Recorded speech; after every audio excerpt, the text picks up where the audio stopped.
Good afternoon, brothers. How you guys doing?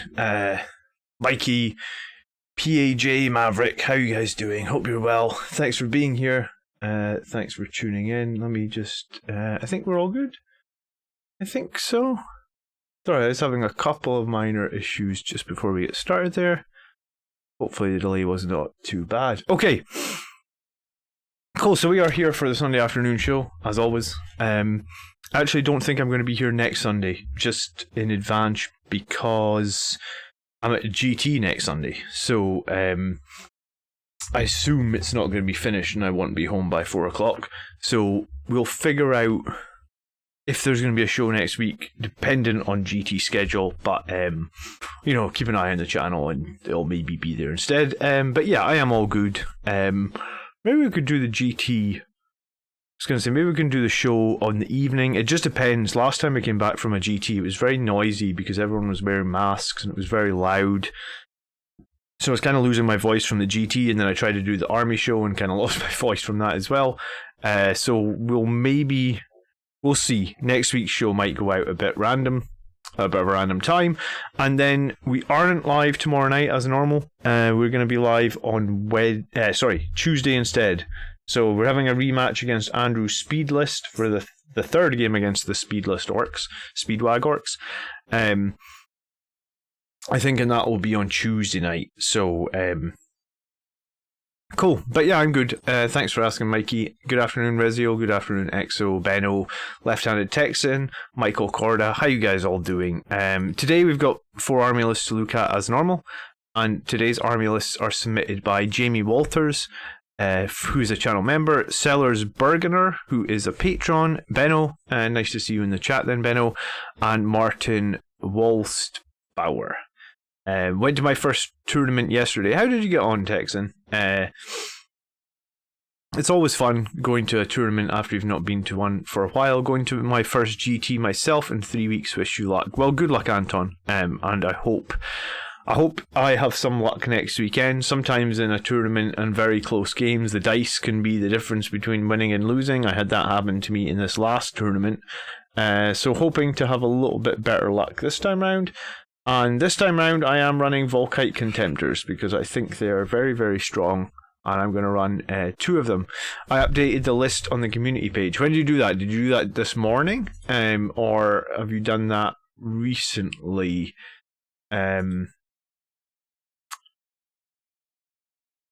Let me see if I can search for it.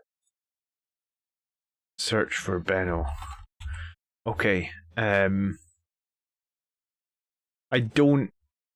not seeing it, Benno. Can you post it again just now over in the community page, and I'll see if it'll pick up there. The YouTube thing that I use for searching for comments isn't exactly very quick or reliable. Like a month ago or something. Yeah, I think probably be best if you could just post it again, because I probably don't have the most updated list. Cool. I love the Dreadnought Hellblaster combo. Well, that worked out well for you, did it? I have 10 Hellblasters. I'm always tempted to run them in 9th edition, but I just never get round to it. Okay, so let's start with Jamie. And this is his first list submission, and it's actually only a 1,000 points list. What do you think is best in terms of a detachment for a 1,000-point list? Would you rather have taken another elite instead of troops but can't fit it in? I guess for 1,000 points, you're probably looking at a patrol detachment is the best option. So, alright, let's have a look at a 1,000-point list. We don't see these too often, so it should be interesting to see how we get on. And a patrol detachment, I guess, starting with something like 4 CP. Hey Teza, thanks for being here. Right, so, 1,000-point list, patrol detachment. We start with the Primaris Chaplain on the bike, who is Litany of Faith, Protection Against Mortal Wounds, Recantation of Focus. This is a shooting-based litany. I really need to remember these better. I never use the shooting-based litanies on my chaplains. I know, I guess some people do. I just don't typically take chaplains to buff shooting, but I mean, it's fine if you want to do it. Recantation of Focus, I feel like it's It's just +1 to range attacks for core and characters within 6. So kind of like similar to what a Tech Marine can do for so core and characters within 6. Okay, we also have the Master Sanctity, so he knows 2 litanies and he can cast 2 litanies. Obviously, he has the Litany of Hate, and he has Armor Indomitus and the Wiserator to make his litanies go off on 2s. I think it's I've seen this character ran without Wiserator, and using Gift of Foresight instead, but I prefer, if you're going to run a Chaplain, I prefer to make your litanies more reliable. I know he can be very survivable, but I think the strength of the Chaplain comes from reliable litanies, and without Wiserator, your litanies aren't so reliable. Alright, then we have a Primaris Tech Marine who has a Soul Warden, so he's doubled up on protection against mortal wounds here. He's got Litany of Faith and he's got Soul Warden, and the Tech Marine obviously then, has +1, sorry, -1, because he obviously has to be, oh, hold on. He's confused me here. The Tech Marine is the Warlord. So if the Tech Marine is the Warlord, you don't need... Your Warlord gets to take 1 Relic and 1 Warlord trait, and that doesn't cost you any CP. So you'd actually be able to refund this Warlord... you'd actually be able to refund this for 1 CP, and you'd still be able to take a Relic. So... a good Relic for a Tech Marine? I actually don't really know a great Relic for the Primaris Tech Marine. I mean, I guess... Yeah, I don't know a great Relic for the Primaris Tech Marine. I don't think there is. I'd probably swap this round and give the Warlord to the Chaplain over here. That way, you wouldn't have had to pay the 1 CP for Hero of the Chapter, because his Warlord trait could have been Wiserator, and the Armor Indomitus would have been his Relic, and then you could have just paid your 1 CP Hero of the Chapter over here on the Tech Marine and taken Soul Warden. So that way, it's probably going to make more sense as well, right, that the Chaplain is the Warlord, because the Chaplain's going to be a lot more mobile, and Sanguinary Guard, who are our most damaging and most mobile unit. I don't know if you have any Sanguinary Guard in this list, you don't, but typically the way that you get great synergy here is that you have your Sanguinary Guard near your Warlord to get +1 to hit, and yeah, I think that would, if you're building this 1000 list into a 2000 point list in the future, then that's going to be better for you. Primarch's Wrath is good for a regular Tech Marine, yeah. I mean, it makes his Bolter a little bit better. The Forge Bolter... Oh, do you know what? You could put Quake Bolts on the Tech Marine. That would actually be quite good. If you were going to do some close combat with any units across the board, like Quake Bolts are going to be good on a Tech Marine because he hits on 2s. He can advance and still shoot, so you basically have like a 30-inch plus threat range on the Quake Bolts. Right, so we've got the 2 HQ choices, and I think both of those are good HQ choices. I think I wouldn't go any higher than 2 HQ choices in a 1000-point game. We also have a squad of Incursors and a squad of Infiltrators. I'd probably just go with 2 squads of Incursors. Infiltrators are great at board denial, but in like a smaller board size, you're probably not going to need Infiltrators. You save yourself 15 points. What's GT? GT is a Grand Tournament. I think a Grand Tournament usually means 30 players. Minimum. Sometimes you get like major Grand Tournaments with like a lot more, but I think GT means 30 minimum. Yeah, so I'd probably go 2 squads of Incursors. I mean, a squad of Infiltrators is fine. I like Infiltrators. I don't think they're a bad choice. I just think Infiltrators don't do a lot of damage, be it from shooting or be it from close combat, whereas Incursors don't do a lot of damage when shooting, but they do a bit of damage. In terms of like, they get -1 AP from their dual combat knives, right? It's not necessarily official tournament, but it's like a ranked tournament, so the points will get submitted to BCP. Tezab. So it doesn't always need to be ran by like Games Workshop. It can be ran by someone else, but it will be like a ranking based event. So over the course of the year, all your tournament scores get added together. Yes. So yeah, in 1,000-point games, I think I'm fine with 2 squads of Incursors. Save yourself 15 points. I guess we'll figure out if there's a way that we could spend those 15 points later. We then have 2 Redemptor Dreadnoughts, and these are armed the way I like to arm them. 2 Stormbolters, the Rocket Pods, the Macro Plasmas, and the Onslaught Cannons for 185 points. And then an Inceptor squad with Bolter Inceptors. So yeah, this is actually going to be kind of a quick list review. Like, this is the 2 Redemptors are a very good core of the list. 2 Phobos troops are also very, very strong in terms of like being able to perform objectives, move around the map, be survivable, what with the ability to be both smokescreened and transhumaned. Inceptors are a great unit for us as well. They're a reliable way to bring down some fire support. They have good range with the bolters. They can also perform actions when they arrive. Their strength 5 guns are pretty good against anything T4 and less, and if you bring them in turn 2, they're minus 2 AP, so they can be pretty nasty. And both the Tech Marine and Chaplain. The one thing to say is the Chaplain on a bike doesn't have a whole lot to go with in this list, right? You know, I think this is probably why in this list you're best making 2 squads of Incursors. And you might even be better, like, making 2 squads of Incursors, saving the 15 points, dropping the Inceptors, and taking, like, a 4-man squad of Sangre Guard here, because the Chaplain's going to want to be in close. His litanies are really designed to... I mean, Litany of Faith... You're not going to need both Litany of Faith and Soul Warden. Because the way I imagine that your list is set up here is the Tech Marine's going to be at the back with the 2 Dreadnoughts.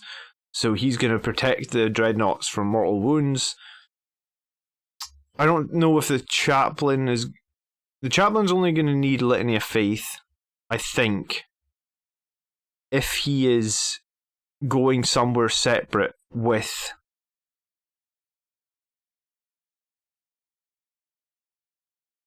like powerful melee units that you want to be survivable, and at the moment he doesn't have that. I mean, you can join the Incursor somewhere on the board, but yeah, I mean, I think if this was my list, I would run the 2 squads of Incursors. I'd probably keep the 2 Redemptors because I think that's very solid. I'd probably lose Recantation of Focus off the Chaplain because I think that the Tech Marine giving +1 on 1 Dread is probably enough. I'd probably swap out the Inceptors for a 4-man Sangre Guard, and I would give the Chaplain on the bike something that's going to benefit the Sangre Guard or himself. So either Mantra of Strength to give him +1 attack, +1 strength, +1 damage on his weapon, so he's got a 3 damage weapon. It's always nice to have 3 damage weapons, especially if you come up against Death Guard. And you know, Litany of Hate would already really benefit Sangre Guard as well. And if the Chaplain was switched around to be the Warlord, then your Sangre Guard would be getting +1 to hit, and with Litany of Hate you could reroll everything, so you'd be able to hit on 2s, reroll 1s with Sangre Guard. This is pretty close to my list, says Rezio. Yeah, I mean, it's not bad. It's really not bad. I just think the Chaplain being on a bike when you have nothing else that's going to join him on the charge seems like a bit of a mismatch. You know, you're really not paying that many more points to put him on a bike, I suppose. You're only paying like 20 more points to put him on a bike, and I guess by being on a bike he's like +1 toughness and like plus quite a few wounds, right? So I guess in the grand scheme of things it's fine if you want to play him as like a reserve Chaplain.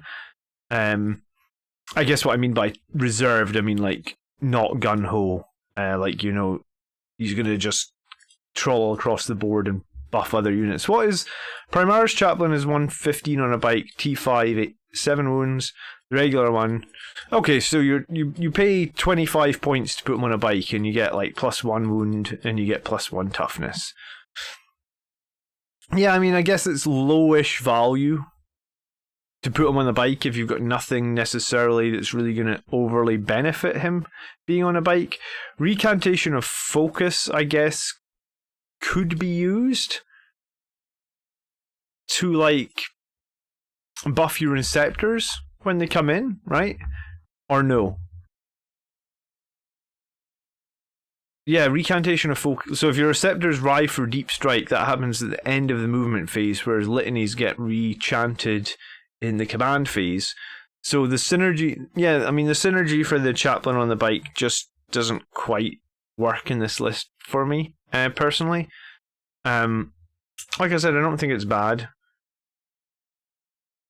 I mean, unless you're willing to spend 2 CP for +1 to hit to make your Litany autocast out with the command phase Reziel, and at that point, would you not just pay Descent of the Angels, which I just believe is 1 CP?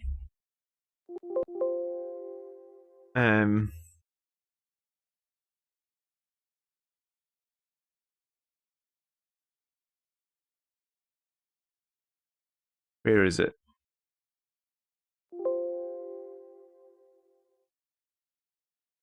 Descent of the Angels, 1 CP, yeah. So why would you...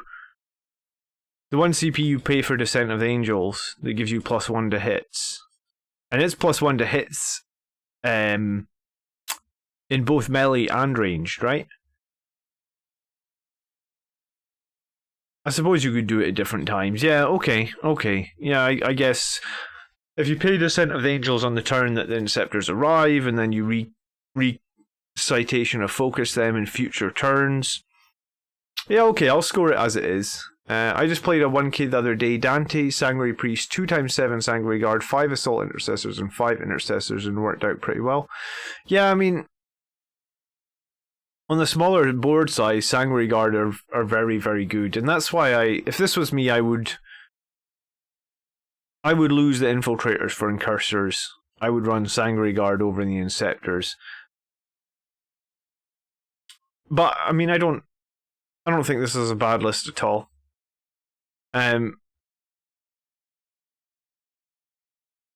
It just has less melee threats than most Blood Angels lists we see, which is okay. You know, like Blood Angels.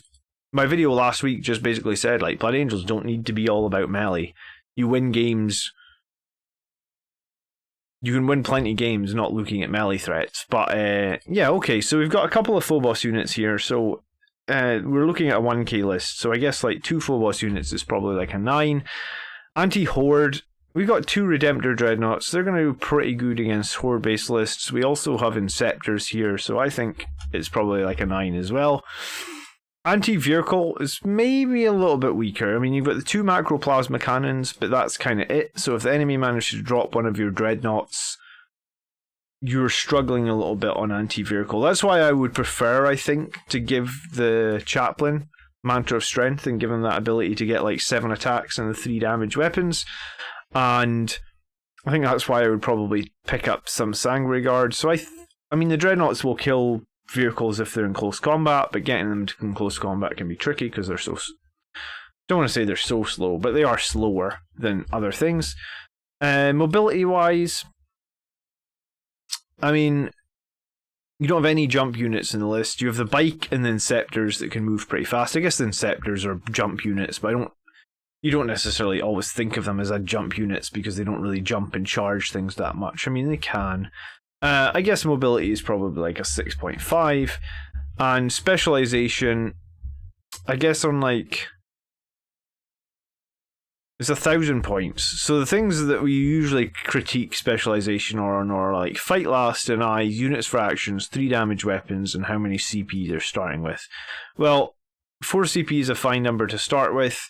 3 damage weapons is kind of okay. I guess you've kind of got 4, but you could have, I guess, 5 if you include the servo axe or the servo harness and the Tech Marine, but you only get 1 attack with that. You could have 6 if you switched out that Chaplain. You could have 7 if you switched out my idea of running 4 Sanguinary Guard with... Because if you dropped and you had 15 points here, you could run 4 Sanguinary Guard and have 1 Infernal Pistol, so you could do better with that. You don't have any denies. You do have protection against mortal wounds, and maybe that's something we should be thinking about. You do have 2 ways to protect against mortal wounds.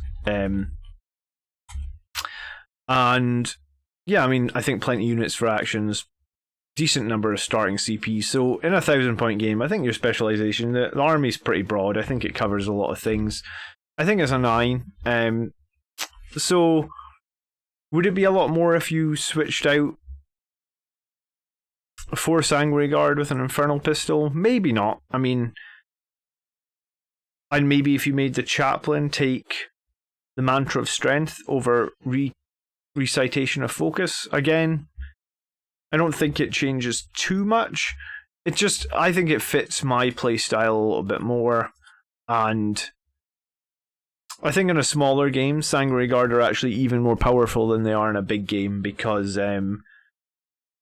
smaller units, less threats for them to have to worry about. If the Sanguinary Guard make charges, they're pretty devastating. I always say that they're our most damaging unit, Sanguinary Guard. And it's true in many, many cases. There's a few cases where Sanguinary Guard aren't our most damaging unit, but for the most part, they are our most damaging unit, and they are arguably kind of our most mobile unit as well. So I kind of always include Sanguinary Guard in my list. It doesn't matter what list I'm doing, even if it's like an off-the-cuff extra fighty list for some weird, like I obviously run the lists with the Falchion super heavy tank. I always find a place in my list for Sanguinary Guard. I think they're worth always including. They can always win you games, even if you only have like 1 or 2 of them left. They can always just be clutch. Would your tactics change when playing a 1k game over a 2k game? On the last video you mentioned we power up towards later turns. Do you think this is still applicable? I mean, it is to a certain extent, but I really don't have a lot of experience playing 1k games. Tezab, I focus on match play for 2,000 points. And in the last, let's say, like 5 years, I literally have played 2 1,000 point games. I've played 500 2k games, so 1k is definitely not my speciality, but there is certain, it's a tough one. People in chat will probably be more knowledgeable in 1k games. I do not. I can see the strength in like a smaller. I can see the strength in a 1k list, but I don't know if the tactics wise that I typically go after. And I think it's mainly because I don't know how people play in 1k lists either, because I just don't focus on the smaller battle size at all. Thanks, Blood Angels Commander. Played against Black Templars and won a KG because I think Blood Angels are better in turn 3 than Templars. So did you play 1k and wait to turn 3, or did you use the KG idea, Jamie? So maybe that answers the questions. How do you use Achilles in a BA list? Drive it up the middle or sit on an objective? I think you drive it up the middle, Highland Phoenix, and you have a Primaris Tech Marine advance behind it, maybe. But I think to make an Achilles work, you probably want 2 of them, right? Afternoon Daz. I will try Sanguinary Guarding 1k, but I try to focus on survivability, so I've avoided them. Yeah, I mean, okay. Inceptors are more survivable than Sanguinary Guard, I'll give you that. The toughness 5 is nice. Just remember that your Sanguinary Guard need to be in obscuring positions. In turn 1 and turn 2, until they can charge, they should always be obscured.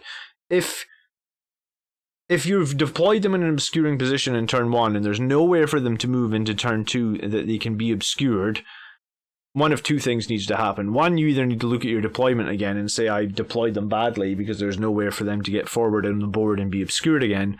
Or, the second thing I would say is, you should have started them off the board. Because they don't have to start on the board. And when they drop down, and, you don't need to drop them down to try and leave them exposed to go for a charge. You can drop them down in another obscuring position and just chill out for a turn. Sanguinary Guard are better.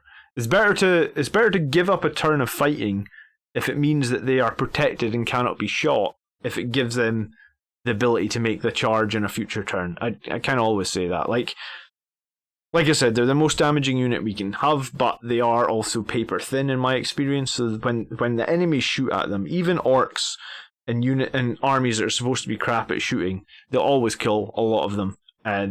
They don't survive. They're only toughness 4 marines, really. I know I was reading the lore the other night, and it said like Sanguinary Guard wear golden artificer armor. Well, do they? Because they don't get an invulnerable save, which normally comes with artificer armor. So. Yeah, a bit of a strange one. Okay, so that would probably be my thoughts. But if this list works for you, it works for you. But did you understand what I was saying about your warlord and your traits here? You've kind of done yourself out of a free relic here by just. I almost see there's no reason that the chaplain on the bike can't be the warlord here. I really don't know why you would. I don't know why you wouldn't have him as your warlord. Sanguinary Guard should have a 5++ because artificer armor. Stupid Games Workshop. Yes, that's what I was saying. That's what it says. If it is golden artificer armor, then it should give a 5++. No problem, Jamie. Once you build it out to 2,000 points, hit me up again, and we'll discuss it more, because 2,000 points is definitely where my 40 is.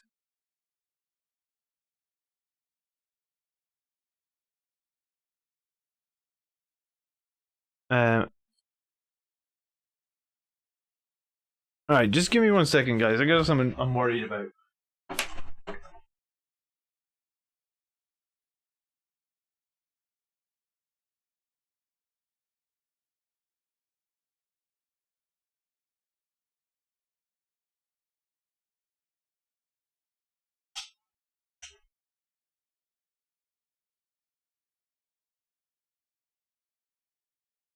Sorry about that. Yeah, I was right. There was something. Okay, howdy, Jeff. Good afternoon from the USA. Howdy, Evan. Okay, let's have a look at Sellers, Burgundor, and Benno. Did you post that list again for me to find? I hope you did. Yes. All right. Cool. All right. So we're going to look at Sellers' list next, and then we'll move on to Benno, and I forget who else we're looking at today. Martin. Okay. So, Sellers. Thanks, Benno. Appreciate that. Cool. Okay, so here's a real list instead of the silliness I submitted before. These are most of the models I own. I recently hit some financial demands, and I won't have money to change this list up for a while. I can add access to the Sanguinary Guard once I get the bits together. You may be tempted to say drop the Land Raider, but it's here for the foreseeable future to make 2,000 points. I don't plan to run this in any tournaments anytime soon, but whatever you can suggest to improve the list, I'd appreciate. I'd also have 2 bike captains, Sanguinary Ancient, a Jump Chaplain, a Terminator Captain Dante, a Sanguinary Priest that I can swap out if you think they fit in better. In the Chapter Champion, the 8 Company Veterans are in the Land Raider. Okay, new House Oddness. No, I just left the tap on in the other room and I was sat here listening to water running. And there is some new houses sounds that I'm not familiar with yet, but I was just like, I've been sat here for 20 minutes and I still hear water running. I was like, yeah, I just need to check why there's water running. Okay. Patrol Detachment, 750 points. 1 extra relic of the chapter. So we start with the Tetmarine, Bolt Pistol, Axe, and the Servo Arm. Strange to see he is not the Master of the Forge. I assume that if we have multiple Dreadnoughts, then we want him to be Master of the Forge, so when he does the repairs, we get the full repair of 3 every turn. It's a strange one, right? Because if you don't have Master of the Forge, you do repair for D3, which on average will be 2. But I just think it's more critical to have the reliability of the 3 every turn. Because if you really need to roll like a 3 or something to keep him alive for another turn, you'll probably end up rolling a 1. So Master of the Forge for me on a Tetmarine is important. We also have a tactical squad, and they just have bolt guns and chainswords. And while tactical squads are fine, I do think that if you're looking for suggestions, then I was going to say infiltrators and incursors. Look, this is what I just got. So, Primaris, incursors, infiltrators, they're the best troop choice for 9th. But we'll tactical squad, there's still OBSEC, there's still 2 wound marines. So I guess we'll leave it at that. We then have the Relic Contemptor with the Contemptor Plasma Blaster, a combat weapon, and 1 Twin Volkite covering. That's interesting. We don't often see a Contemptor with 1 melee weapon and 1 Volkite, but the Volkites are very good. They're very cost effective, so this is a cheap and effective Dreadnought that can do a little bit of shooting and a little bit of melee as well. And then we've got 5 Relic Terminators with bolters and lightning claws and a chain fist on the sergeant. I actually really like Relic Terminators. I'm a big fan of Relic Terminators, to be honest. I like how the lightning claws, point for point, they're a pretty competitive 3 wound model in terms of cost. If you look at the squad of Relic Terminators, they cost the same as the Blade Guard veterans in terms of 175 points. That's what 5 Blade Guard veterans cost. Lightning Claws are very, very good and don't suffer any -1 damage, against stuff like Dreadnoughts, which the Blade Guard veterans would suffer. They can obviously teleport into battle. Their invulnerable save is 1 point worse. That's something to note. But I like Lightning Claws. I also like the Chain Fists. And their bolters are not bad either. It's 20 shots at 24 inches. You're going to kill some things. 24 inches, 20 shots. If anything is less than T4, you're probably going to be able to shred them as well. I've had some good success with bolters in my lists against enemies that are tier 4 or less. I guess less than tier 4, and you will just shred them through weight of fire. And then you have a Land Raider, and I think you said we couldn't drop the Land Raider. I definitely wouldn't play Lucifer pattern engines on it. I don't think that's high enough value to waste a stratagem on. If you need to move if you need to move more than the default 10 inches, then just advance. I don't think that you need a auto 6-inch advance on a Land Raider. You're very unlikely to advance a Land Raider more than once per game, right? So you advance it in turn 1, maybe, because you want the units out of it, and then that's it. You just shoot after that. So I wouldn't pay Lucifer pattern engines on it. I think it's a very low value pick. But if you are sort of stuck with a Land Raider for a while, then why not ask people you're playing against if you can proxy it as the Prometheus. Is it the Prometheus? No, it's the Proteus, sorry. Because the Proteus is the Land Raider, the one that I actually really like. So the Proteus, the normal Land Raider is 265 points, and it comes with 2 twin las cannons and a twin heavy bolter. This one, the Proteus, comes with the twin las cannon, and you can give it 1 heavy bolter for the 30 points, or you can just give it 1 heavy bolter for free. Sorry, 1 twin heavy bolter for 30 points. Or you can just give it a regular heavy bolter for free. So you can pay 265 points, you can pay 15 points for the heavy armor, and then, I guess you can give it and then just give it a what I'm trying to say, and just give it a heavy bolter. So it's actually 15 points less than your Land Raider, and it's quite a bit better because it's got the 5+ in Vun save. Still carries 10 models, and wrong list. You said that you had 8 veterans and a company veteran inside the Land Raider, so you still got room for that. You still got room for 1 more model after that, and I would say, I know the Proteus looks a little bit different. If you click here on Wikipedia, it will show you that it's it's this Forge World one. I think this is what it looks like, but it's pretty much the same. It's the same footprint as a Land Raider. If you're playing against anyone, you could just proxy it out as the same thing, or I suppose you can just keep the Land Raider. I actually don't think Land Raiders are horrifically bad because I they are T8, you know? So they do have a... Let me pull up the stats of an actual Land Raider. They are toughness 8, they do have a 2-up save. I mean, I guess the one weakness is that they don't have an invulnerable save, but you still have to be hitting them with -4 to make it worse than -3, right? So unless it's like Mouth of Fire, then it's going to probably be -3. I think Dark Lances are -4, I forget. Yeah, I think Dark Lances are -4. So there is going to be the odd thing that's going to make it difficult to, or it's going to make it very difficult to save on, because you're only going to save on 6s. But they are toughness 8, so it is only going to be 50-50 chance to wound, even from those big high power, nasty AP weapons. So I don't think Land Raiders are horrible. I forget where we put them in the tier lists. It's been a little while since we did the tier list with a Land Raider. Where did we put Land Raiders in tier lists? Heavy support?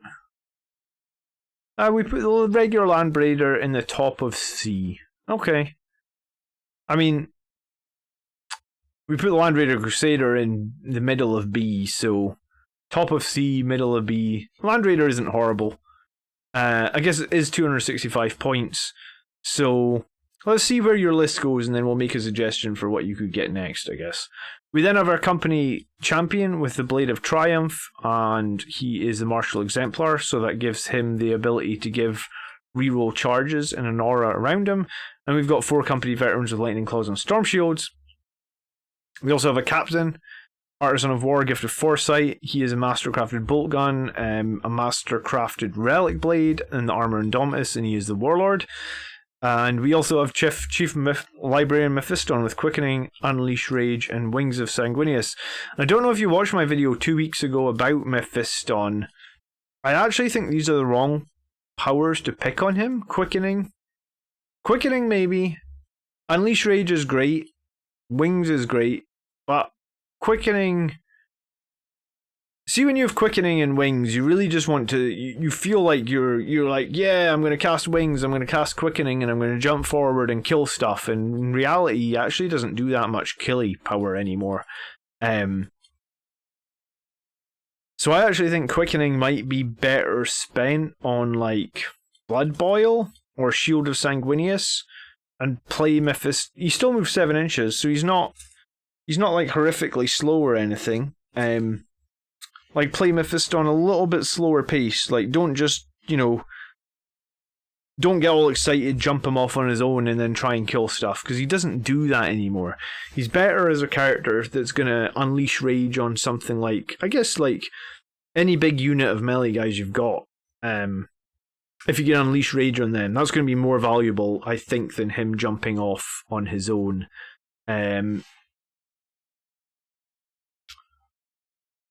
What did he say he could swap out? He's got 2 Bite Captains, a Sanguinary Ancient, a Jump Chaplain, a Terminator Captain, Dante, and a Sanguinary Priest.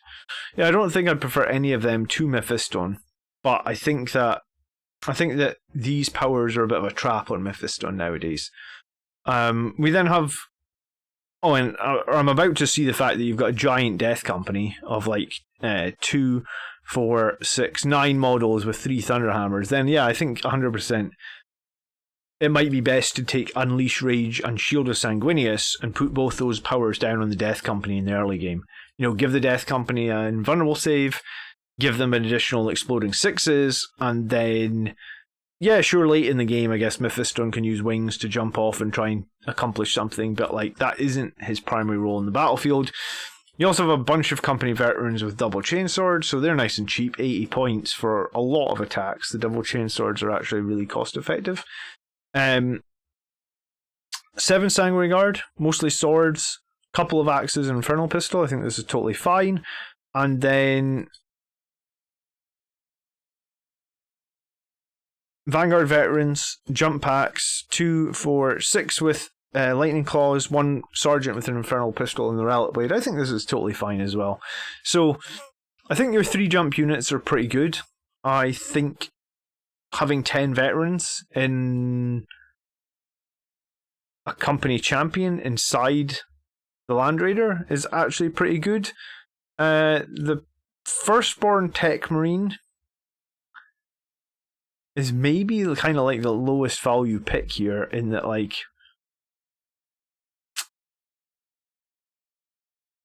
I guess he's got the Redemptor and the Land Raider to heal.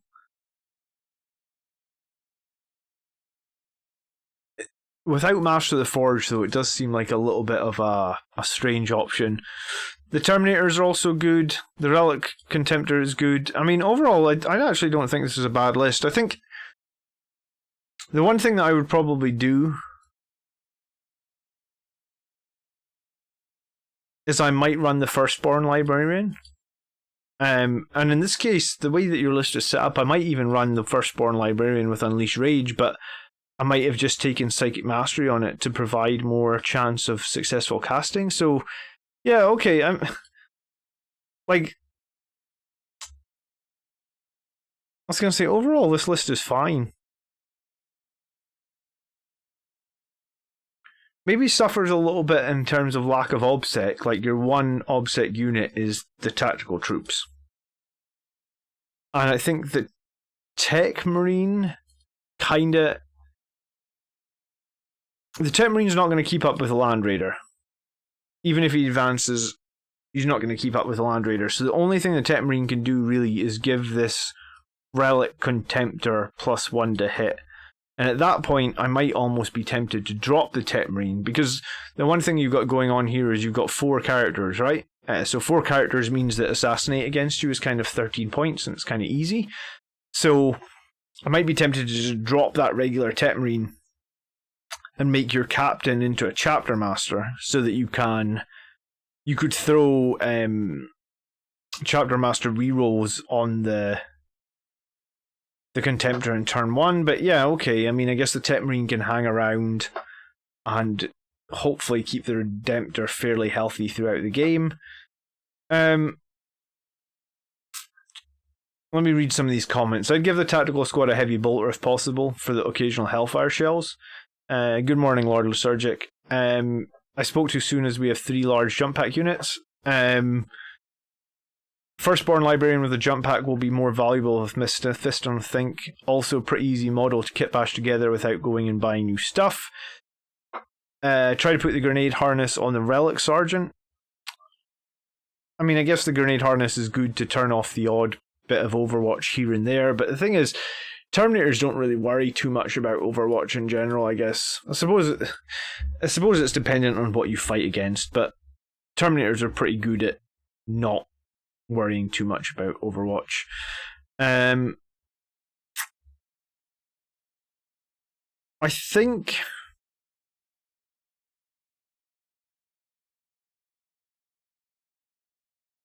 I think if this is me and I need to build this list, like, if the Land Raider is the one thing that you're sort of like looking at thinking this doesn't super fit my Blood Angel's philosophy or play style, then I think in the future what you do is you buy a box of Infiltrators and you make a squad of Incursors, or 2 squads of Incursors probably, and look at running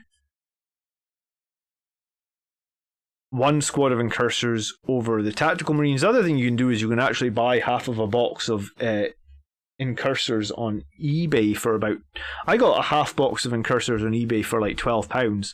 So someone was just selling 5 of them. You know, they must have only wanted 5. So a half box of Incursors, and the full boss units are just good with you. They're good when you need to perform actions. The advantage you've got for performing actions in this is you actually have 2 small squads of company veterans. So in terms of performing actions, you're actually kind of okay to perform actions. What's actually kind of interesting in this list is you could actually swap the second squad of company veterans into 2 squads. Right? You could have 2 squads of 2 here. Because you have enough leech slots, because this is a Vanguard detachment. So I might actually swap this into 2 squads of company veterans. Then you can have 2 sergeants.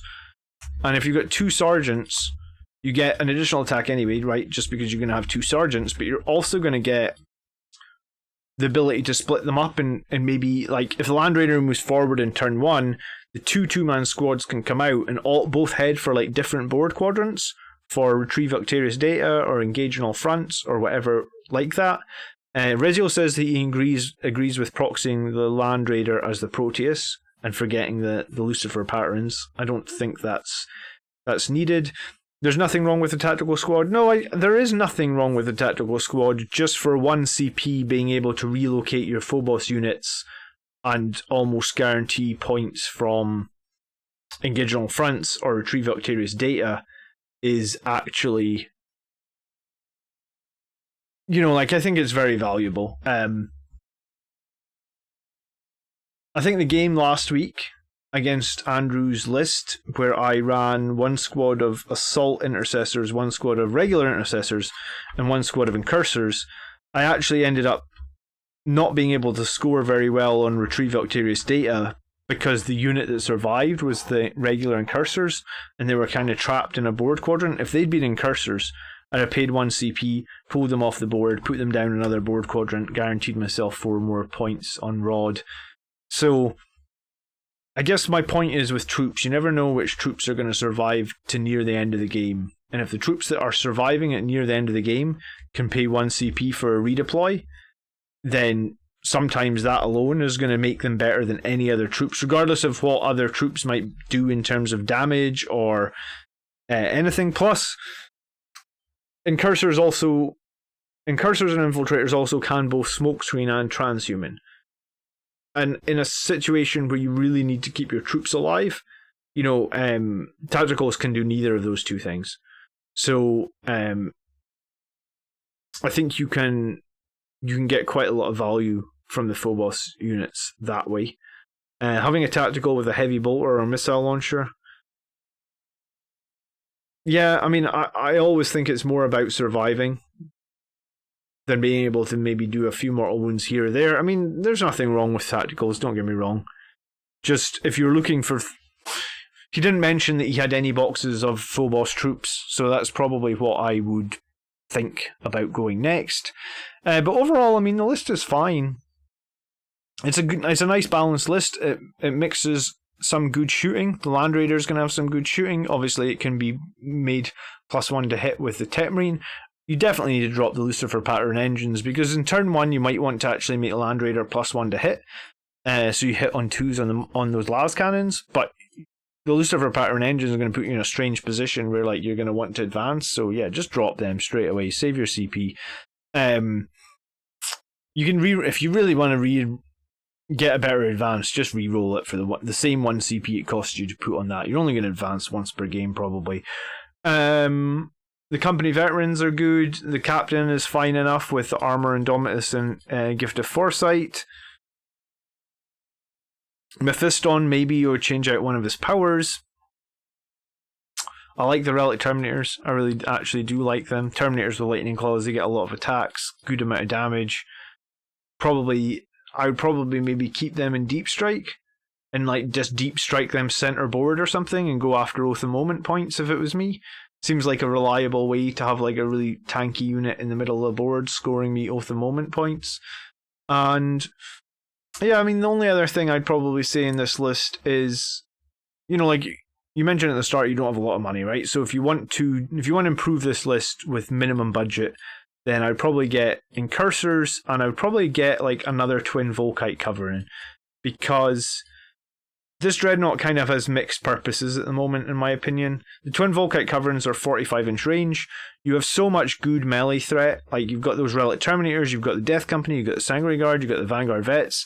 Your Dreadnought doesn't need to be in melee, and it took me ages to make the switch from my Dreadnoughts. Like, it took me like a year. I was like, I like all my Dreadnoughts with a fist, because we're Blood Angels, and Dreadnoughts should punch things in the face. But the Volkite Dreadnoughts, especially this one sitting at the back of the board with a Tetmarine, it'd be better if he just had 2 Volkite cannons, and he's just a nuisance, and he just sits 45 inches away, and the enemy can't get close to him, and they've got so many other melee threats getting rammed down their throat, they don't even have time to deal with them. So I would run the Relic Contemptor with the 2 Volkite cannons. I have 3 CFs and 2 lightning claws on my relics, along with combi bolters at the moment. Can do any job or challenge any foe. Yeah, I like the relic terminators a lot. I think they're definitely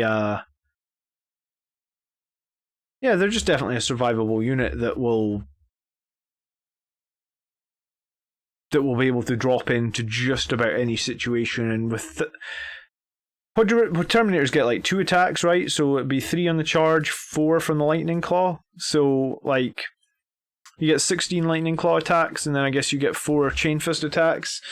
Pay Fury of the first, so all the Lightning Claws are hitting on 2s. +1 to wound, reroll wounds. I mean, those are very reliable Lightning Claw attacks, and if you do get to turn 3, then it's just more attacks anyway from Savage Echoes. So yeah, this is a good list, sellers. I wouldn't be upset about this in any way, shape or form, and it feels like you've got a reasonably good balance between melee and shooting.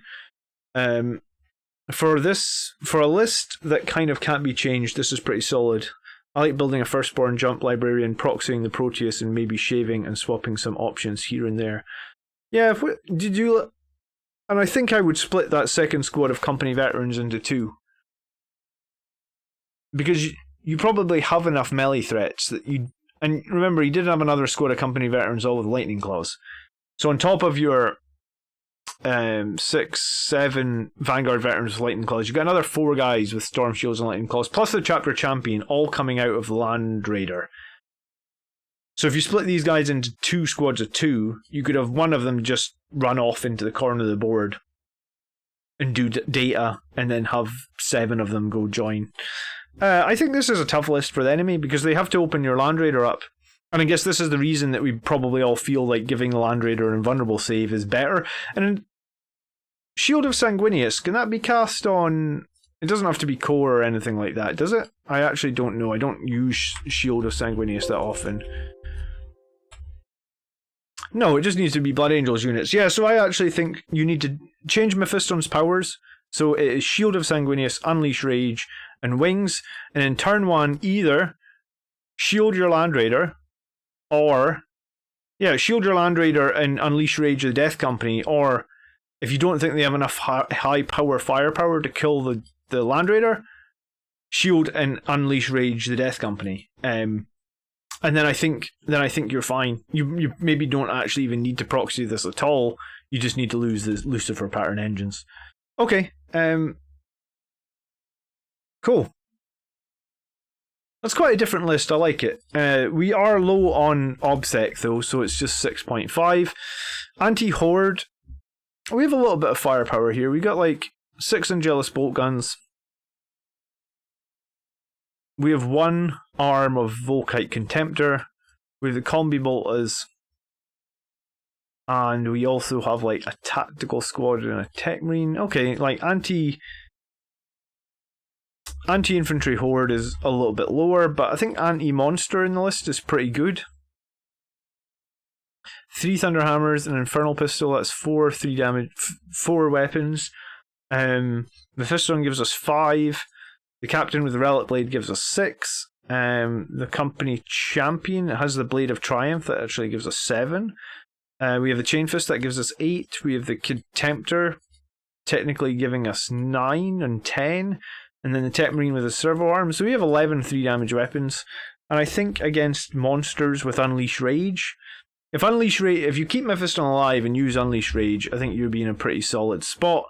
Mobility wise I'd say it's a little bit less than some of our other lists, but you do have a lot of deep strike options. You do also have the transport, so it's probably like an 8. And then overall specialization. Oh, this has stopped working.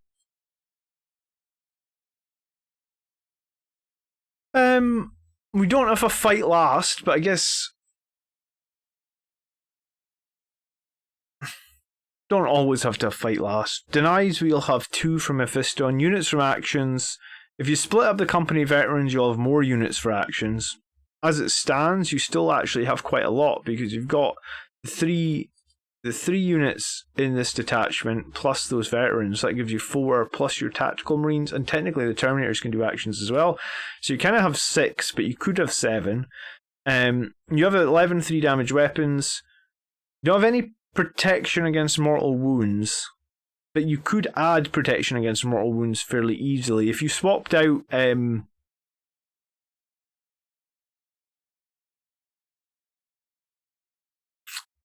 was going to say, you could swap out... Well, maybe it's not that easy because the Tech Marine's probably not going to be in the thick of things. So protection against mortal wounds is maybe slightly lower, and then CP-wise, you're starting with... You've got 7 left, is that right? Patrol detachment -2. Oh no, you've got less than that. You're only starting on 2 CP, alright, so you're super low on CP. Yeah, so you need to for sure drop Lucifer pattern engines. That puts you on 3 CP. I'd also probably be tempted to drop, I think, the Blade of Triumph on the company champion. I mean, he still has a mastercrafted power sword that's still good. You probably... Here's the thing though, if the Land Raider moves forward 10, and everybody comes out of it 3 and moves 6, you're 19 inches forward. Are you going to need to reroll those charges? Maybe. So I guess Martial Exemplars may be the more high value thing than the Blade of Triumph. So I'd probably lose the Blade of Triumph here.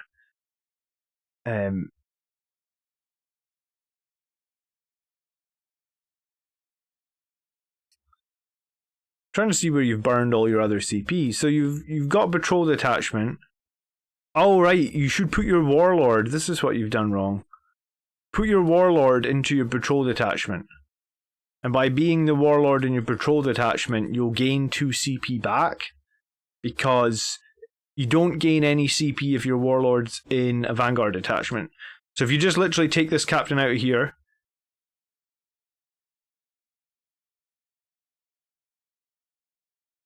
and you 1, 2, 3, 4. Okay, so you've got 4 elites in this Vanguard detachment. So these 2 things we need to move into elites, but that's still okay. You can still have 6 elites. So my idea of splitting up the second squad of company veterans isn't going to work, because you need to put your Warlord into that top detachment to get 2 CP back. And if you drop Lucifer pattern engines, you go from starting with 2 CP to 5 CP, and all you need to do is literally grab those 2 things there, put them in that elite section, and swap your captain and your Tech Marine around. I guess maybe you're kind of newer to building lists, sellers, and you were trying to get away with, you were trying to build a list so that like the company champion, the veterans are free, but it doesn't matter anyway, because a Vanguard detachment lets you take 6 elites, and this is 6 elites, right? So, yeah, you'd be much better off starting with a maximum 5 CP. So if you do that, then you have a good number of denies, you have a good number of units for actions, not quite as, you still have 6, not quite 7, but you still have 6. You still have 10 3 damage weapons, because we've taken one of them away on that Blade of Triumph. How many CP do you have now? Well, you're actually starting with 6. So technically, maybe it's okay. You could actually keep your Blade of Triumph if you want and start with 5. I think either is fine. So I think your specialization is about an 8.5.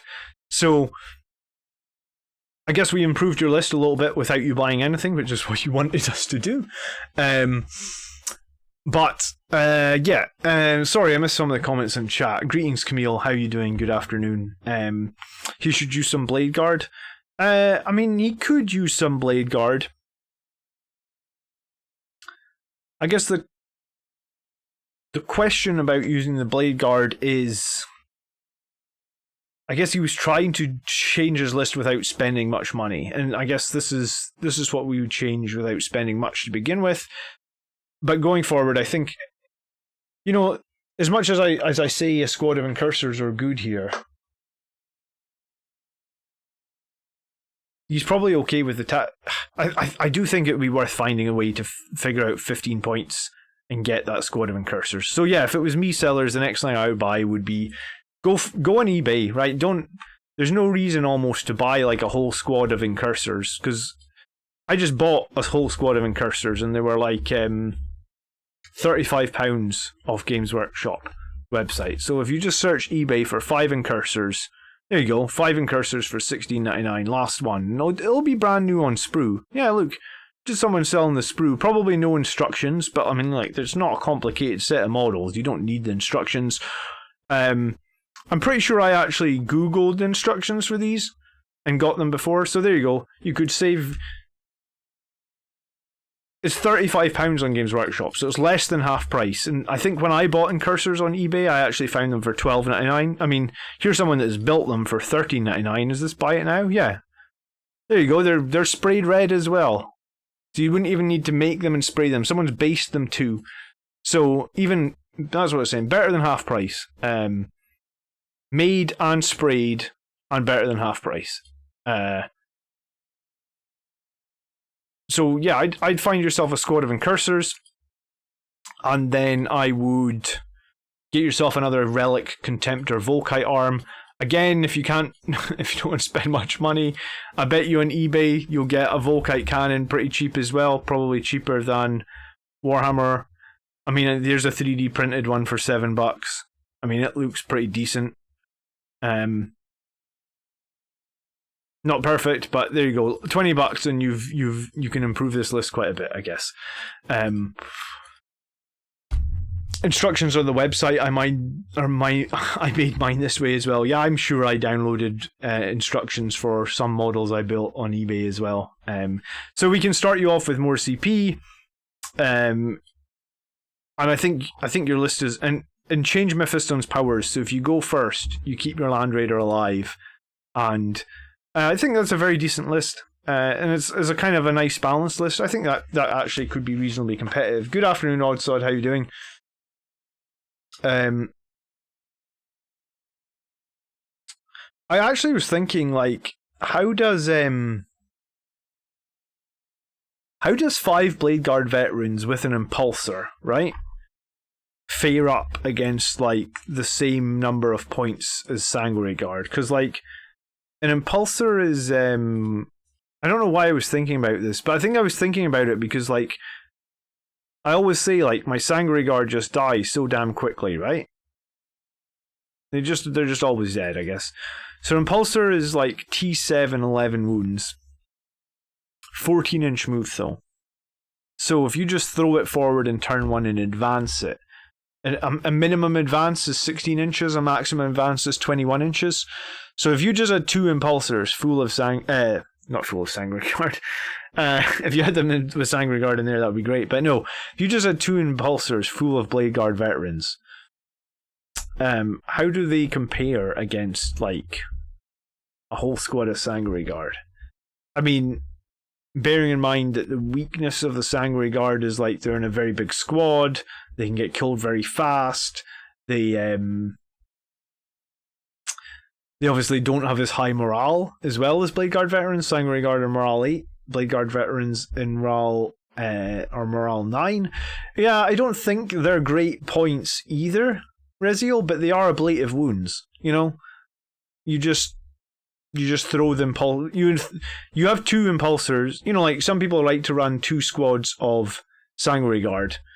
You have 2 impulsors and you just throw them both forward 20 inches in turn 1.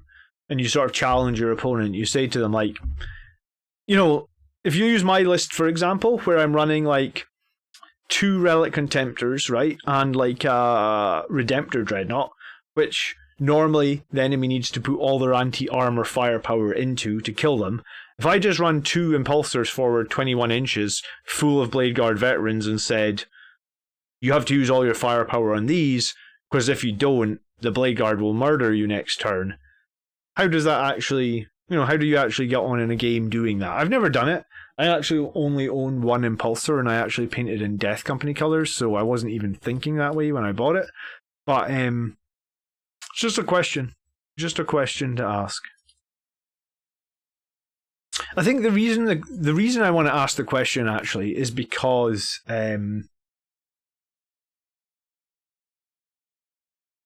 people always ask if they think that we can make a competitive Primaris list. And I think as a Blood Angels player, if you want to have a competitive list, you need melee units, right? And you need strong melee units. So the strongest Primaris melee unit, I guess, is Blade Guard Veterans. So, like, how can you make Blade Guard Veterans work in almost any army list in a situation where they normally only move 6 inches, you know? It's something to think about, I think.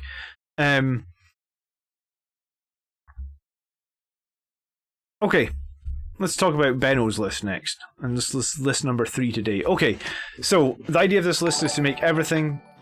Cheeky Desk Nurgling, thank you so much for following. The idea of this list is to make everything fast fly, but I'd like it to be competitive. Death Company for Forlong Fury, and force them to deploy defensively. Could also help in Relentless Assault or behind enemy lines if they survive. Probably Deep Strike then Scepters, and turn 2 for the extra +1 to hit and extra AP. Ancient for the extra movement, and +1 to hit on Vanguard. I was going to say Vanguard? Vanguard, that's a new unit type. That's when Sanguinary Guard and Vanguard Vets become one, and they become the Vanguard Guard. +1 to hit on the Vanguard... I'm going to say it by accident now. +1 to hit on the Vanguard Veterans or Sanguinary Guard. Most likely combat score the 10-man Vanguard Veterans for more units for Rod. Landspeed or Storm are fast utility units. They can move on objectives or help with Oath, Relentless Assault, and engage without committing too much, and they still have some DACA or can charge weaker units. Would you consider, John, switching one Volcon to an Impulsor for Blade Guard Veterans then? Could you give your Tech Marine turn 1 protection too? I don't know if I don't know. I mean, I've already submitted my list for my grand... I have a grand tournament on Saturday, Highland Phoenix, and my list has already been submitted. So I can't change it even if I wanted to. But I'm just wondering what it might look like if you had... I only own 7 Blade Guard Veterans. So I need to buy another Impulsor. I need to buy 3 more Blade Guard Veterans. And based on how long that takes me to paint, I'm not going to be able to do this for 6 months or something. But it was just something. What do I mean by Rod? Retrieve Octarius data, Oddsod. It is a secondary from the chapter approved mission book. It's the one where you have to do the data with an infantry unit in each of the 4 bore quarters more than 6 inches from the edge of another quarter. And if you do that, if you do it once, you get no points. You do it twice, you get 4 points. 3 times, it's 8. And if you do it in all 4 quadrants of the battlefield, you get 12 points. So Retrieve Octarius data is a very easy secondary to score. Impulsor is a valid strategy for bringing foot-slogging troops forward, Blade Guard or Hellblasters. Problem is, you then have 120 points of mobile, obscuring vehicle, which won't do much more. Yeah, I mean, the only other thing you could do with Impulsor, I guess, EXO, is throw it on an objective and try and kill something with its stubbers. Or, I mean, I've had it before. I have run Blade Guard Veterans before in an Impulsor, and once the Blade Guards are out and they're doing their thing, I've just like charged enemy armor with the Impulsor, because if you, let's say you charge an enemy Dreadnought with the Impulsor, the Dreadnought either has to shoot all its guns at the Impulsor, which you honestly don't care, because you're like, it's an Impulsor that does nothing. You've literally said it's 120 points of nothing. But if they have to shoot all their guns into the Impulsor, then they're not shooting your other units. And if they have to fall back, then guess what? They're not shooting your other units. Give it the orbital comms array so it can do an orbital bombardment. I guess you could. Maybe in some point in the future. I kind of like the Impulsor model. Maybe I'll get another one. I don't know. But I'd probably go ahead and buy another squad of Blade Guard Veterans first, just so I have 10 Blade Guard Veterans. Anyway. Let's get into Benno's list. Right, so we have a Vanguard detachment to start with, and we have Commander Dante, and notably he is not the Warlord here. We also have Death Company, and it's a 5-man. 2 Thunderhammers, the rest Bolter and Chainsword, and these guys all have jump packs. We have the Sanguinary Ancient, who's running the Wrath of Baal to give us +2 movement to all our jump units. I believe it's within 6 inches of the Wrath of Baal, but I haven't used the Wrath of Baal much this edition. Let me just check. Yep. So Blood Angels jump back units, each time they make a normal move, advance, or fall back, they add 2 inches. So that's certainly useful. Makes 14-inch jumps on all these guys. We then have a 7-man Sanguinary Guard, mostly axes with some swords, 1 Infernal Pistol. A slightly smaller Sanguinary Guard at 6. Again, 3 axes, 3 swords, 1 Infernal Pistol. I like that. I really like having the Infernal Pistols in the Sanguinary Guard. I feel like I always get value out of them. And then we have the large Vanguard Veteran Squad. I assume this is a 10. 2, 4, 6, 8, 10. Yep. 9 of them have Lightning Claws and Storm Shields. Sorry, 8 of them have lightning claws and storm shields. One has a storm shield and a chain sword, and the sergeant has a chain sword and a lightning claw. Snorris coming in with a chat. 1 second. Hi, Blood Angels Commander. Changing out my list for a league. Upon your advice, I've dropped 1 squad of Sangreal and Vanguard veterans for 2 Redemptors, and even switched 1 litany on the chaplain for that +1 to wound on shooting. Nice, Snorris. Let me know how you get on with that change, because my tournament list for next weekend is very much a balanced list, and I'm feeling pretty confident, actually. I'm on like a giant win streak on the channel again as well, so I don't know, I'm feeling confident. Unless I come up against some armies that I have no knowledge of, and I'm going to try and do some homework this week so that doesn't happen, I'm feeling confident. Alright, and then we have a squad of Inceptors with the Bolters. And the Landspeeder Storm with the Cerberus Launcher and the Heavy Bolter. I'm going to have to look at the Landspeeder Storm. I feel like the Cerberus Launcher is it's almost like Strength 4, Assault D6 or something, but I don't remember. Strength 4, Heavy D6. Alright, so it's just like a Frag Storm Launcher, but it's heavy, so I guess it's kind of a poor weapon, but I mean, it does have a Heavy Bolter on it, so, I mean, how many attacks does a Landspeeder Storm get? 2 attacks, alright, so I guess, yeah, I mean, it could tie up something, or it could help you with, like, engaging all fronts or Relentless Assault, but overall, I'm not sure if I'm a huge fan of Landspeeder Storms. Okay, and then the second detachment is the Patrol Detachment, and we have the Primaris Chaplain on the bike with the Litany of Faith, the Canticle of Hate. He is the Master of Sanctity. He also has Rites of War. He is the Evoxa Spiritum, so his auras get increased by 3 inches. And he is Wise Orator, so I guess that gives you the Voxa Spiritum. We haven't actually seen that ran on a Primaris Chaplain. But I guess that's pretty clever to make the Litany of Faith a 9-inch bubble of protection against mortal wounds. So, yeah, I don't think I've actually seen anyone do that before, because it's only now that like mortal wounds are becoming more and more of a problem, and people are starting to run things that protect against mortal wounds. I guess I said earlier in the stream there's almost no good relic for a Primaris Tetmarine. Maybe a good relic for a Primaris Tetmarine is the Voxa Spiritum, especially if he's got Soul Warden on him. Then you're just giving yourself those nice big bubbles of protection against mortals. Reziel says, the Impulsor came out when the tables were larger. Now that with the smaller tables, I have 0 problems walking Blade Guard veterans anywhere. I can't find a reason for the Impulsors for them. Yeah, it's not... My thought was not about necessarily walking them, Reziel. My thought was more about just forcing the enemy to waste a bunch of fire to kill the Impulsors, and then the Blade Guard are on top of them, Okay, we have 1 squad of Assault Intercessors. We have 2 of the Volkite Contemptor Dreadnoughts, and we have 2 Landspeeders with Multi-Meltas. And these are just regular Landspeeders with Multi-Meltas. They have no other weapons on them, right? I feel like they don't, but I just want to check. No, they do have another weapon on them then. No, you replace the Heavy Bolter with the Multi-Melt. Okay, so it's just a T6, Wound 6. It's just like a Multi-Melta shot. Rites of War gets an extra 3 inches as well. Alright, good. Thanks for pointing that out, Benno. Okay, so you've got 9-inch Rites of War, 9-inch Mortal Wound Protection, arguably 9-inch Canticle of Hate as well. Cool.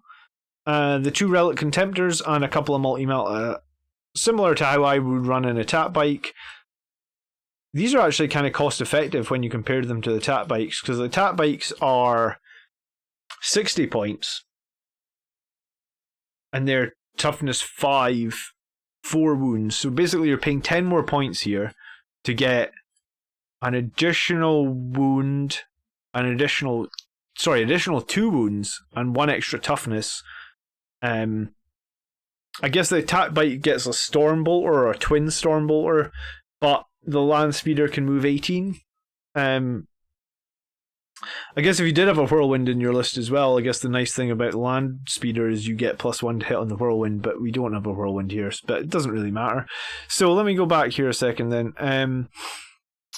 5-man Death Company, 2 Sanguinary Guard, a 6 and a 7, Sanguinary Ancient, the 10 Vanguard Vets, the Inceptors with the bolt guns, Primaris Chaplain, Assault Intercessors, the 2 Relics, Contemptors, the Land Speeders, and the other Land Speeder Storm. Okay.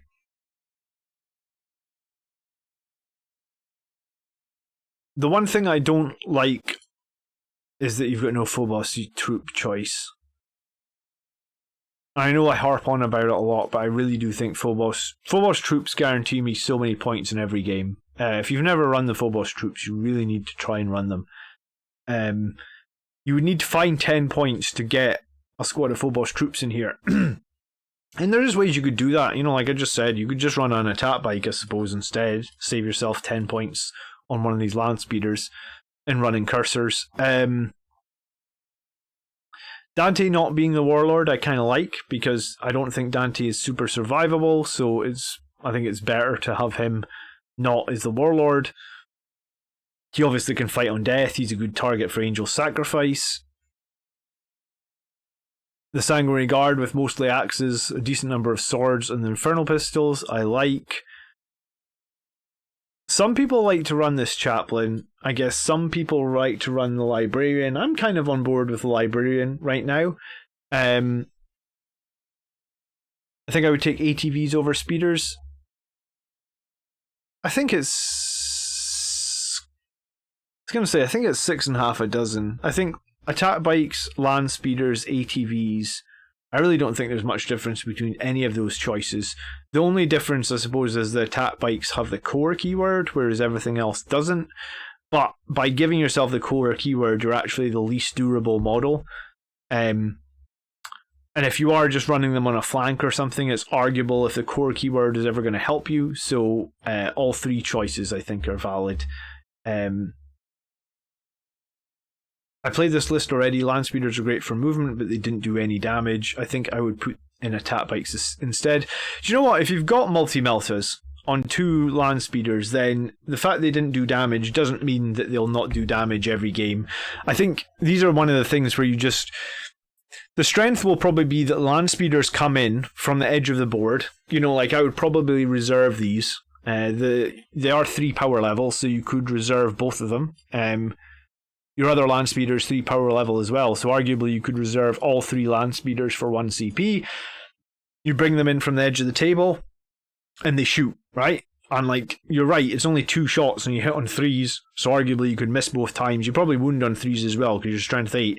So you can miss both times, and then you can fail to wound both times, or it can go the other way, where you hit both times and you wound both times and you do 12 or 15 damage. Remember, when you bring them in from the side of the table, it can kind of be easy to bring them in within half range, because half range on a multi-melta is 12 inches, right? And you only need to be 9 inches away from the enemy. So you can bring them in at half range for that +2 damage. So I've brought my attack bikes in from the edge of the table and just vaporized enemy characters, you know, by making the enemy character like the closest model to that unit, where normally they would maybe be protected by Lookout Sir. It doesn't matter, you just bring them in and you just vaporize an enemy character or something.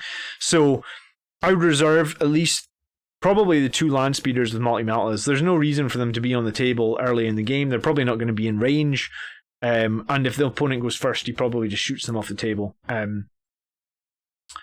Especially in the meta with Volkite Contemptors. I don't know if you watched the game against Dark Angels the other night, but the Dark Angels player had 2 squads of 3 attack bikes. In turn 1, I just shot an entire squad away off the board with 1 Volkite Contemptor, like 40 inches away. And, you know, it's crazy how much damage those things can do. So if they don't do any damage in one game, then the next game they'll do 10 damage, right? I guess I wouldn't write them off.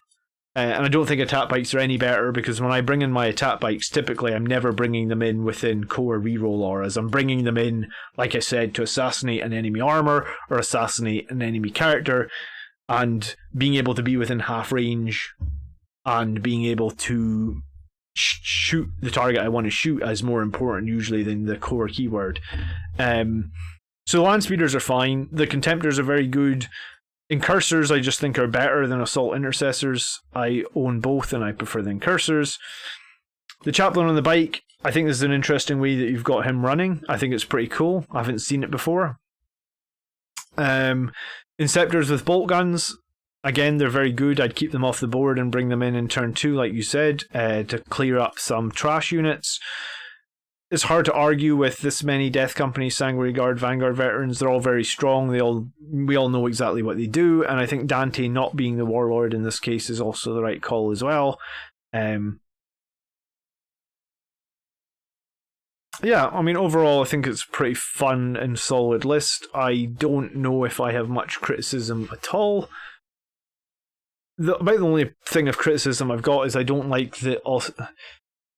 If you're only going to run one troop choice, I really think it needs to be a Phobos troop choice, and that's infiltrators and incursors, because the strength of guerrilla tactics, the strength of smokescreen, the strength of transhuman will give you points multiple times at the end of the game. If you don't have that flexibility, then that's fine if you're running like 3 troop choices, but if you're not, I think it's important.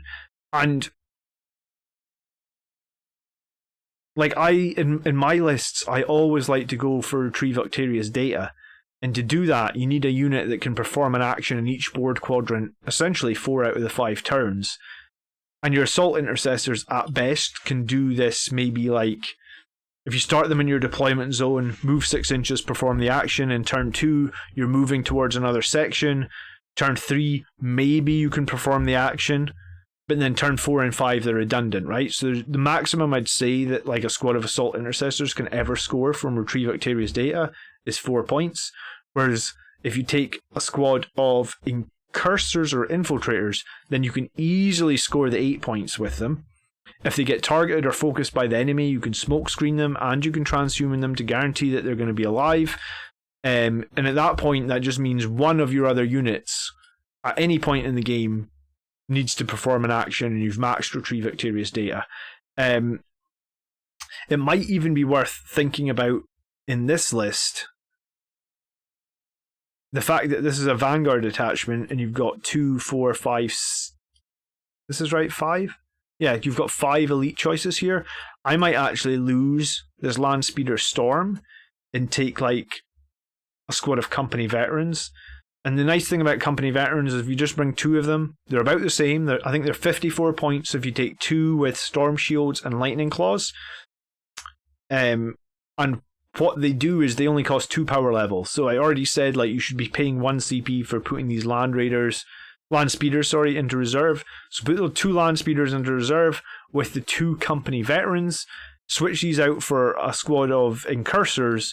And then every single game almost now, you can guarantee yourself 12 points from Retrieve Octarius data just from using the incursors and those 2 veterans. And there's something to be said, like, if one of your secondaries is that easy to score and almost undeniable, then, you know, especially in tournament play and high-level play, getting 12 points on a secondary you don't have to worry about at all. It's going to cost you maybe 1 CP to do it, or something like that. It's like a no-brainer. Amit says, I came back to the game after 20 years and started with Indomitus box set for Blood Angel's Army. It kind of sucks that the meta flavors other models over what you get with Indomitus. Blade Guard veterans are good from the Indomitus box. You can use the chaplain in the Indomitus box with the Outriders to make a chaplain on a bike. That's pretty useful as well. I also did a video on how you can... I can link it actually. Maybe if I search Indomitus. Yeah, Indomitus Plus.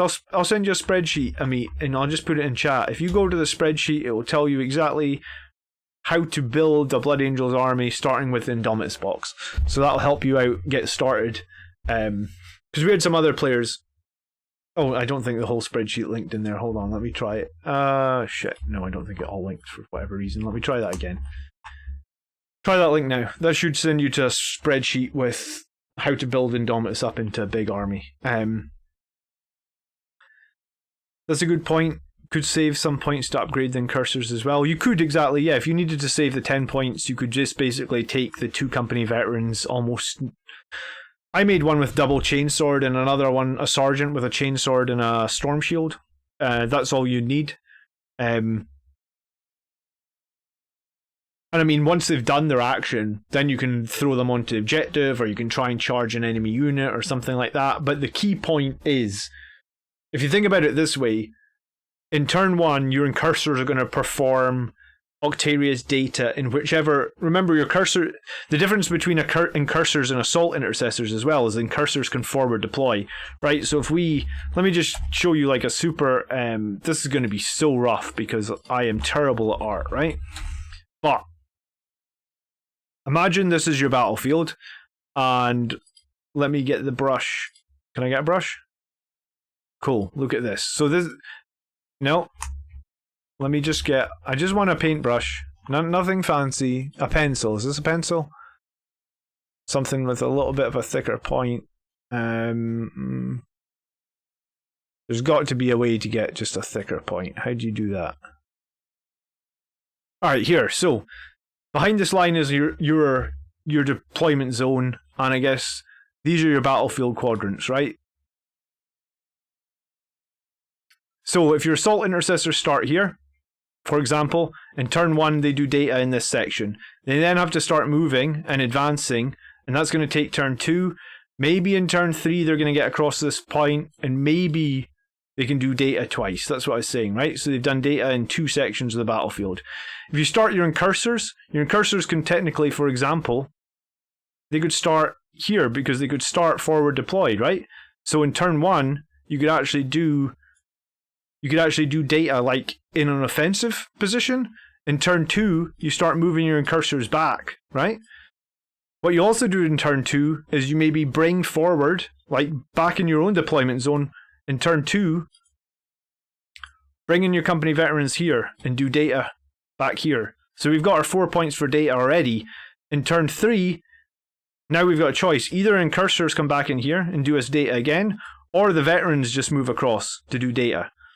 And then at that point you can pay the 1 CP to guerrilla tactics these guys, and in the final turn they just need to come down there. That was like 15 points every single game without even trying. It's so easy. And sorry, not 15 points, 12 points. But still, it's very, very simple 12 points to make, Benno. And I do it in just about every game. And yeah, I mean, like, if you want to score 90 plus points in every game, that's how you do it. Okay.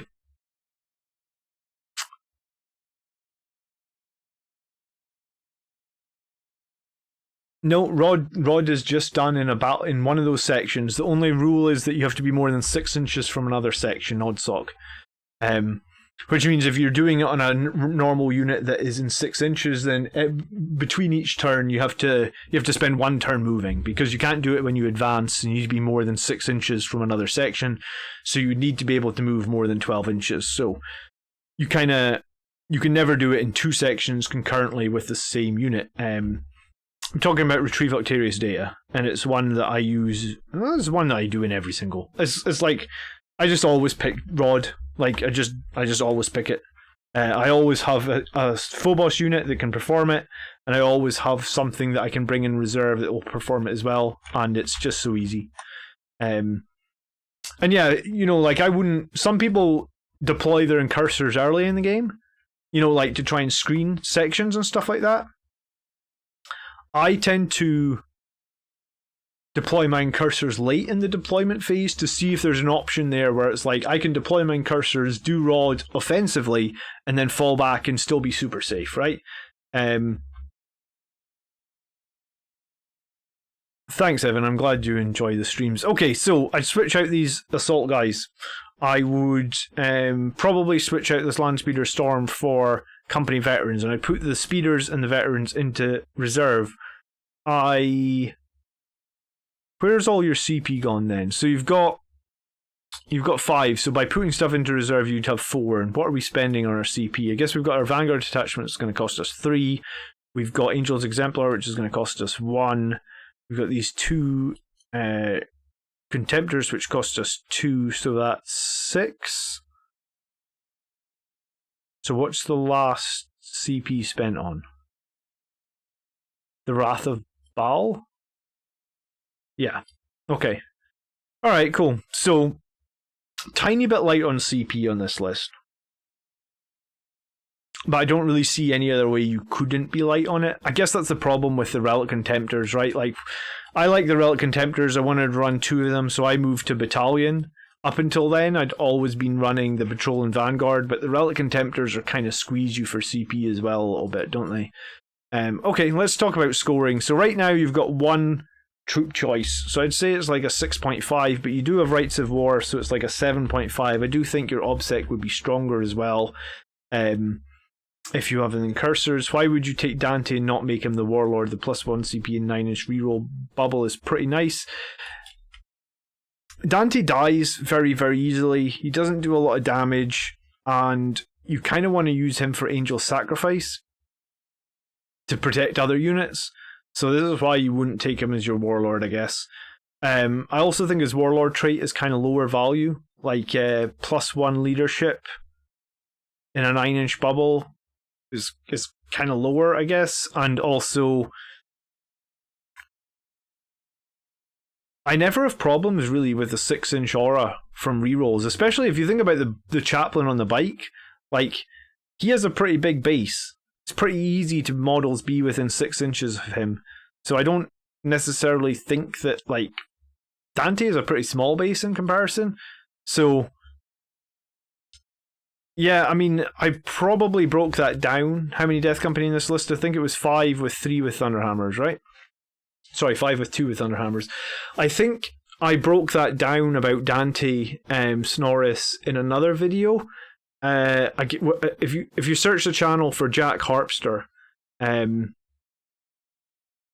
Sanguinary Guard have leadership 9 around him. I mean, that is one. It's very minor, right? Sanguinary Guard are what, like squads of like 5 and 6 and 7s here. A squad of 7. So, like, I guess the question is, how many Sanguinary Guard are you planning on losing in a turn that's going to make it difficult for them to fail with leadership 8? You know. It does happen, I guess, but yeah, I know I myself run another character, not Dante, as a Warlord, because I think that Gift of Foresight is a much better Warlord trait than Heroic Bearing. I always take Oath of Moment as a secondary as well, and Oath of Moment requires you not to fail leadership tests. Each turn you don't fail leadership test, you get a point from Oath of Moment, and honestly, I'd say 90% of my games, I get the full 5 points from Oath of Moment, and I have nothing that buffs leadership. Like, Space Marines just don't really suffer from leadership problems. But yeah, I'm not convinced. If Dante had 2 CP on him, maybe. But yeah, you're right, the Chaplain gives a leadership buff as well, and I guess this leadership, the Chaplain's giving you a 9-inch leadership buff as well. So in this case, yeah, I think he's 100% right to have the Chaplain as the Warlord. Anti-infantry then, we got 2 Contemptor Dreadnoughts, and these things can just shred through infantry if they want. We also have a bunch of Angelus Bolters. Yeah, I think it's probably like an 8. We do also have a bunch of Lightning Claws, but I like to focus on shooting for anti-horde here, because you don't want to be charging horde-based stuff with your strongest units. So I think this is fine. I think this is pretty good. How many 3 damage weapons we got? We got 2 Multi-Meltas. I'm going to include the Coverings in this because they always do 3 damage, or they reliably do 3 damage. So we've got 4 so far. Then we've got 2 Infernal Pistols in the Sanguinary Guard. We've got 2 Thunderhammers, that gives us an 8. And then we've got Dante's Infernal Pistol as well. So we've got 9 3 damage weapons or above.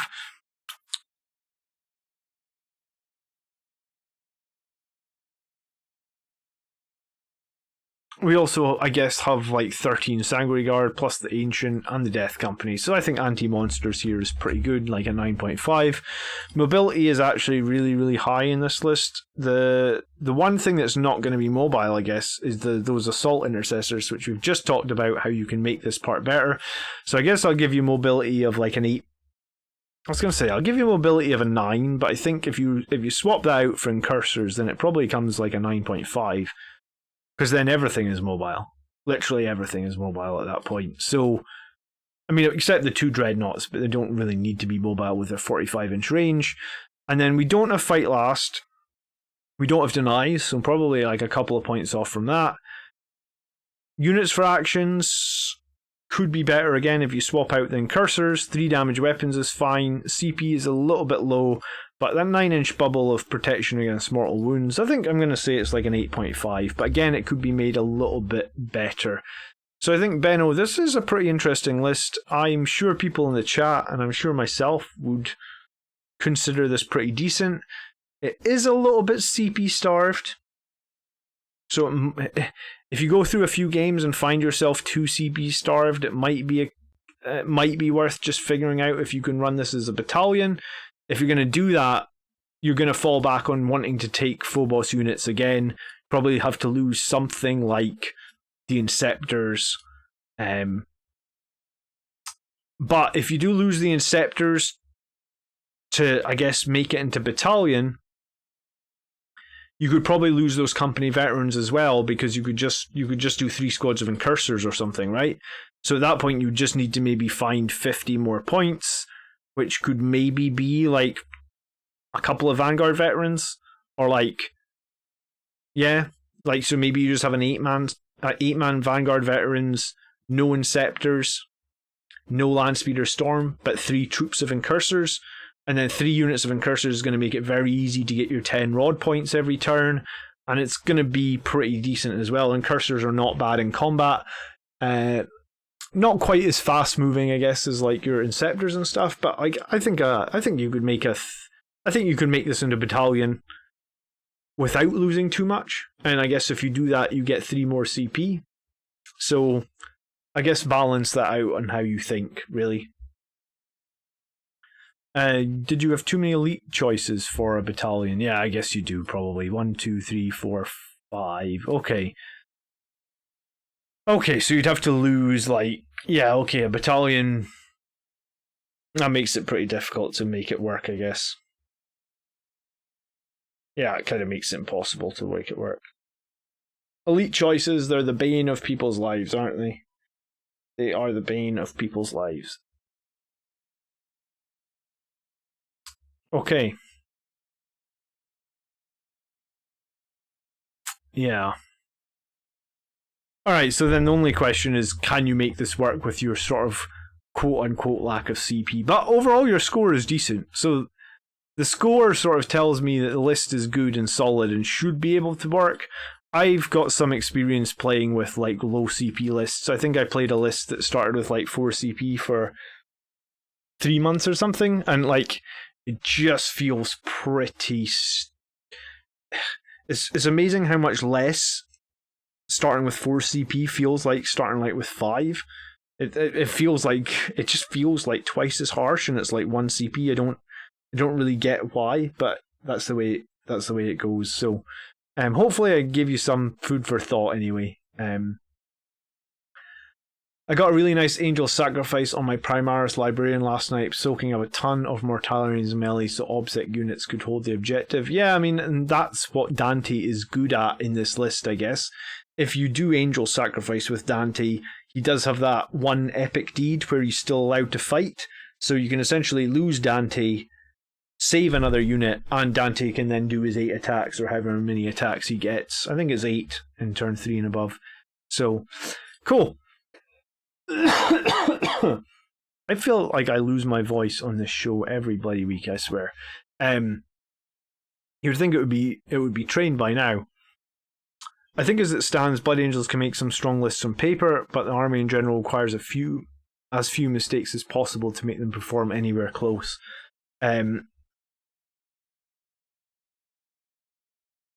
Yeah. Blood Angels aren't the strongest army right now. We're a fun army to play, but I guess we aren't strongest. Alright, so Martin says, hey, Commander, congrats on your successful tourney outing. Thank you.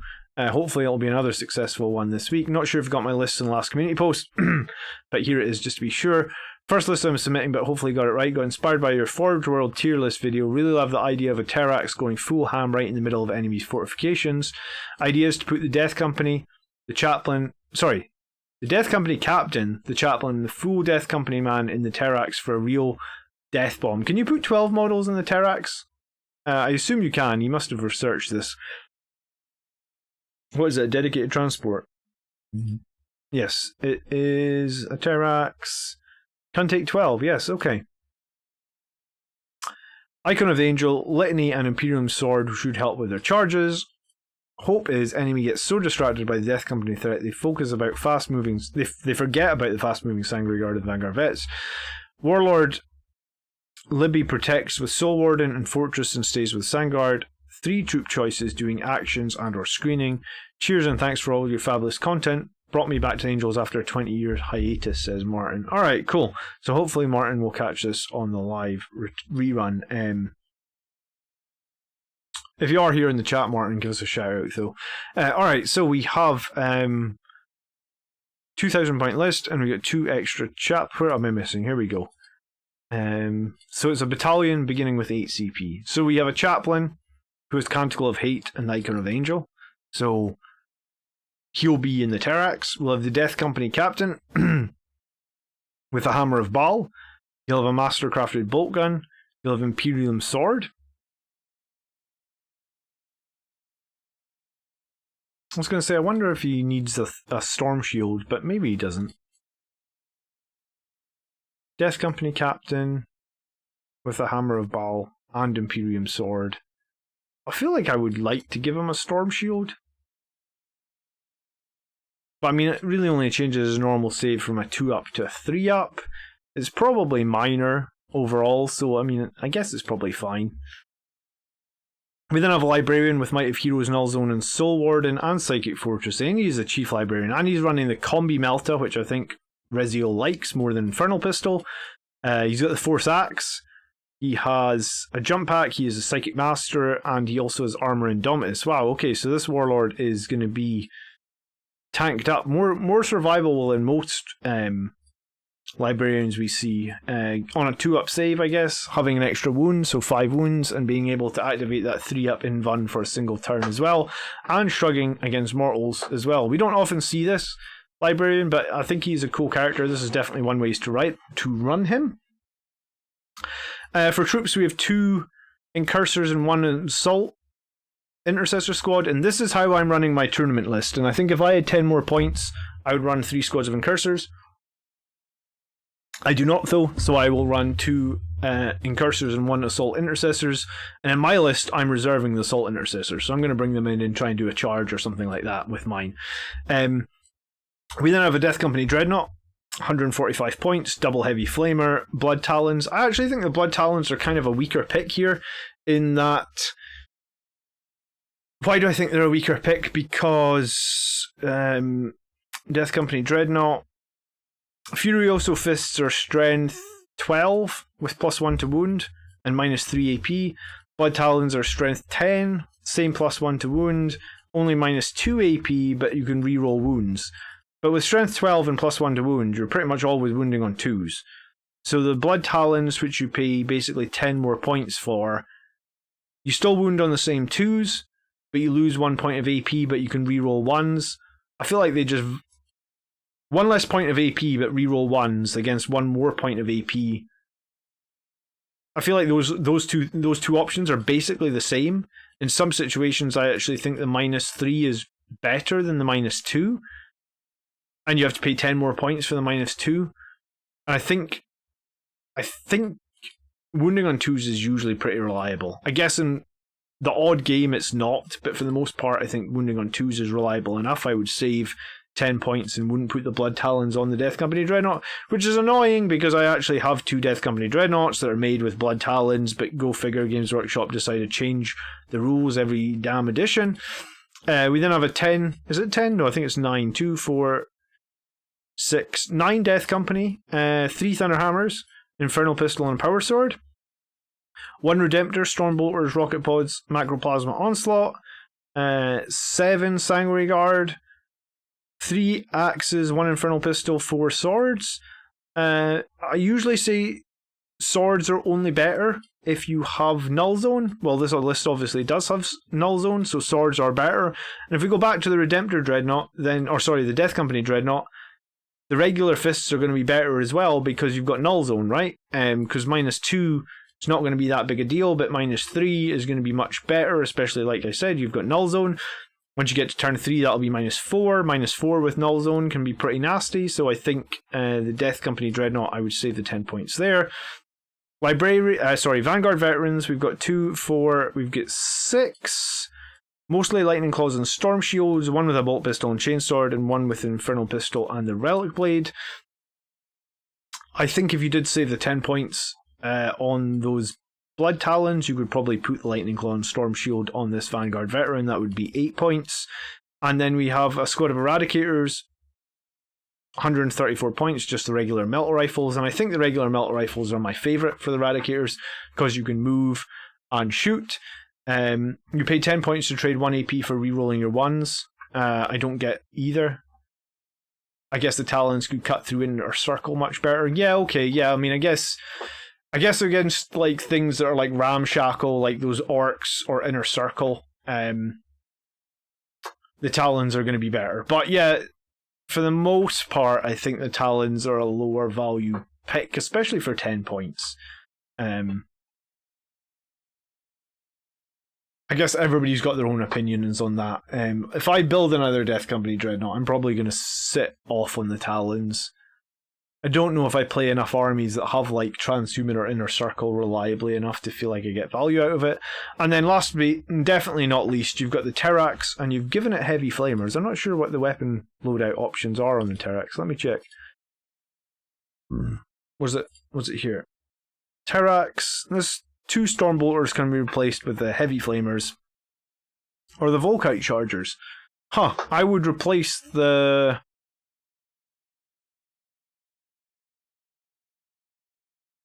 I'd probably take the Volkite Chargers, right? Because you get 2 of them. So you get 8 shots, hitting on 3s, strength 5, 2 damage, every 6 is a mortal wound. You're going to do a couple of mortals out of there. Talons are going to be better against the Necrons as well. Yeah, very true. Okay, so I guess in some situations the Talons are going to be worth it. I'm not sure I feel like they're 10 points worth it, but yeah, I guess that's just me. Especially, for me, it always feels like Death Company Dreadnoughts are usually killing vehicles, but maybe that's just because I haven't run them in a while, and I'm thinking of like the Magna Grapple in the previous edition. You know, you want the Death Company Dreadnought to get in there, Magna Grapple the vehicle, and kill the shit out of it, and -2 AP doesn't feel like enough to kill against vehicles anymore. But, yeah, okay. It's a point worth making, I guess. If it was me, though, I would save the 10 points and I would take the Volkite Chargers on these guys. I think that's better. I mean, the Heavy Flamer is fine. The 2 Stormbolters, I guess, is fine as well. But the Volkite Chargers... Terraxes are hard to kill. You know, toughness 8, 14 wounds. They're starting in Deep Strike. And then once they're out of Deep Strike, they're going to do some mortal wounds every turn. Yeah. Cool. Okay, so we've got a Terrax drill full of Death Company Marines with a bunch of hammers and infernal pistols, and a Death Company captain and a chaplain. Meanwhile, we've got 3 troop choices, the Incursors and the Assault Ints. We've got the Death Company Dread, we've got a Redemptor Dread, we've got the Librarian, who's all buffed up, that's going with the Sanguinary Guard and the Vanguard Veterans, and then Eradicators. So overall, I kind of like this list as well. It's not something we've seen much, and I guess this list has a weakness in that the enemy could screen the Terrax, and if they screen very well, it might struggle a little bit. But if it's, if the map's for you and there's a spot that you can get your Terrax in, and bear in mind when you arrive with the Terrax, everything pours out of it as well. It's like a drop pod where the stuff can come out in the same turn that the Terrax arrives. So if you find a spot to get that Terrax in and you can unload it, you have a very, very nasty like Alpha Strike of like 9 Death Company with a Death Company captain, so you're re-rolling all their ones, and the chaplain to give them the 7-inch re-rollable charge as well. Is that all the Death Company captain brings to the table? I kind of forget. It's been a little... I'm just going to check. A captain introduced to the Death Company. Each time a model makes an attack, re-roll hits of 1. Yes. So, I guess your Death Company will be hitting on 3s, re-rolling 1s. Thunderhammers will be hitting on 4s, re-rolling 1s. On a side note, does anyone know if you can get a captain on a bike model? You've got to... You can't. You need to buy some bikes. And then you need to make a bit of a conversion yourself, I'm afraid. eBay, though, is your friend. Like, trust me when I say eBay is your friend. What would it be? Space Marine bike, maybe? You just need, like, here. Is this it? Classic bikes? Yeah, there you go. Two classic bikes with no models on them for $9.99 new. Scout bikes. But, I mean, that's all you need. That's the base and the bike. You just need to... You need to just... That was the one that I used to convert my... That's the one I used to convert my chapter master on the bike. That's why my bike has those skulls and headlight things on them. But, yeah, eBay's your friend for classic bikes. I was going to say, if you just do buy the bikes like that, which I did, I just filed the guy's legs with like literally a nail file. You know when you buy nail files, you get them in packets and they're different thicknesses. Like this is, I've got a nail file here, right? It's like quite a thick one. You get, or you could probably just take a pair of scissors and cut that in half. Then just file, like any old Space Marine, just try and get their legs across the bike, and it's not going to fit. Of course. So just take like a nail file and file it, and just file it till it fits. That's how I do it. You can kit bash it from an Outrider. The only problem with using an Outrider is their base is quite a bit bigger than a regular bike base. Okay, so let's think about Martin's list then. Like I said, the one thing that's gotten going for him is he's going to be able to be screened. He does have 3 Phobos troops, so that is really nice. Or 3 troop choices, and 1, of course, is Phobos. So, or sorry, 2, of course, I think are Phobos. So we'll say 8.5 for OBSEC. Anti-infantry / horde. I mean, we've got a Redemptor. We've got... I guess the Terrax can do a little bit of that, but like our actual horde-based firepower is kind of less, so I guess like if the enemy want to screen us out, we might have some problems. If we aren't screened out and we come in, then our Death Company are going to do a ton of work. The Terrax is probably going to do a ton of work. The Eradicators, the Sanguinary Guard, the Vanguard Veterans, all this is very strong. I think it's like a 9.5 overall. Like I think we can kill a lot of things with this list. How many 3 damage weapons do we have as well? I mean, the Terrax has like 5 Melta shots. You have a squad of Eradicators, so arguably that's like 4. You've got an Infernal Pistol here and here, that's 6. You've got a Redemptor, that's 8. You've got 3 more Thunderhammers, that's 11. You get the Death Company Dreadnought with the 2 Blood Talons, so it's probably like 12. You get Librarian with his axe and his melting gun, that's like 13. You've got the Imperium Sword, so it's like 14. Yeah, I mean, a very good number of 3 damage weapons. Mobility overall, I think, is very good. The one problem might be that the Terrax can be screened. And then specialization, so we have no way to make the enemy fight last. We do have a couple of denies because we've got a Chief Librarian. We have plenty units for actions. We have plenty 3 damage weapons. We actually start on 8 CP as well, so we're actually really good on CP in this list. Because we're so good on CP in this list, like I kind of wonder if our Chaplain could take a Relic as well, but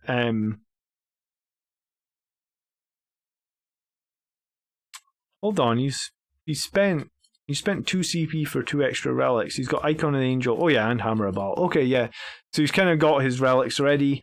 And then he's got Protection Against Mortal Wounds. No, he's got it with Soul Warden on Librarian. Okay, so yeah, I think this is a very strong list as well, actually. Slightly different from what we've seen, and I kind of knocked off a half point or a point there on mobility because the Terrax could be screened. But if the Terrax isn't screened and he gets the Terrax in, then this is actually a very good list as well by Martin. Don't know if he said if he was off to a tournament either, but he was inspired by the Forge World Tier video. That's cool. Okay, so that is today's army list, guys.